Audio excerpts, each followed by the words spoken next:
Now here's the third ability. Develop the ability to reflect. Reflect means go back over. Study it again. Go back over these notes that you're taking today. Go back through the cassettes one more time. Read the text one more time. But there's more to it than that. Go back over your day. I call it run the tapes again, so that the day locks in firmly. Here's some good times to reflect. One, at the end of the day. Take a few minutes at the end of the day. Go back over the day. Who'd you see and what'd they say and what happened? How'd you feel? What went on? So that you capture that day. A day is a piece of the mosaic of your life. Number one, don't treat it casual. Number two, get from the day. And then number three, go back over the day so that it locks in that experience, the knowledge, the sights, the sounds, the panorama, the color motion picture of the day. Just lock it in so that it will serve you for the future, having that day, not missing it. Next, take a few hours at the end of the week, called time to reflect. Go back over your day timer, go back over your calendar, go back over your appointment book. Where did you go and who did you see and how did it feel and what went on? Capture that week. A week is a pretty good chunk of time. Next, take half a day at the end of the month, called time to reflect. And do the same thing again. Go back over what you read, go back over what you heard, go back over what you saw. Go back over the feelings to capture it so that it serves you. Next, take a weekend at the end of the year to establish this year now firmly in your consciousness, firmly in your experience bank, so that you've got it, so that it never disappears. Good ability to acquire, the ability to reflect. Go back over. Remember.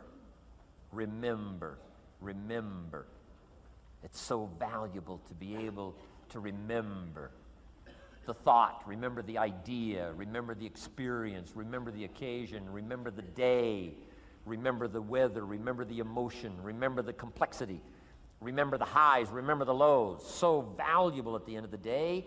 Lock that day in. Lock the month in, lock the week in, lock the year in.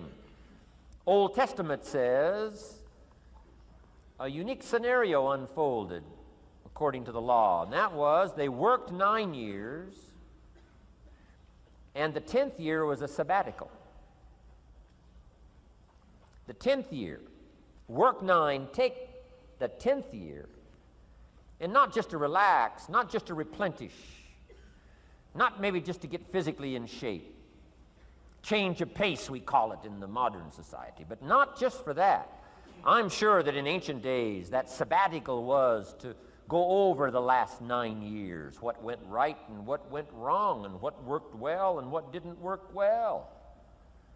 And how did you grow, and how did you learn, and how did you change, and what have you got now after 9 years that you didn't have at the beginning of the 9 years? See, that's so valuable, a sabbatical, some time. There's also something to be said for solitude when you reflect. Sometimes you can reflect with somebody. Husband and wife reflect on the past year, right? Parents reflect with their children on the past year. How did we do it, and how didn't we do it, and how could we improve? Colleagues can reflect with each other. But now here's one of the most important. You've got to learn to reflect with yourself. There's something to be said for solitude. There's something to be said for taking those occasions to shut out the world and shut out everything else for a while. I've got a motorhome. That's how I do it. With my motorcycle on the back. And I head for the mountains and ride the Jeep trails, where there's very few human beings on the Jeep trails, or out in the desert somewhere. It's called my time to get away. When you live a very public life, you treasure solitude. A chance to reflect, go back over my life, go back over my skills, go back over my experiences. Alone. There are some things you need to do alone. Ponder, think, wonder, read, study, Absorb, soak in, see if you can't become better this year than you were last year, better the next 9 than you were the first 9. Solitude. There's even a more modern advice that says, go to the closet for time of meditation, time of prayer. Go to the closet. Closet meaning what? Away. And there's even a graphic description of the away. It said, enter into your closet and what? Got some students here, I'm sure. What? Close the door. For what? Just to shut out everything. Life is experience, experience, experience, and touching and seeing and looking and doing and acting and disciplines and all the stuff.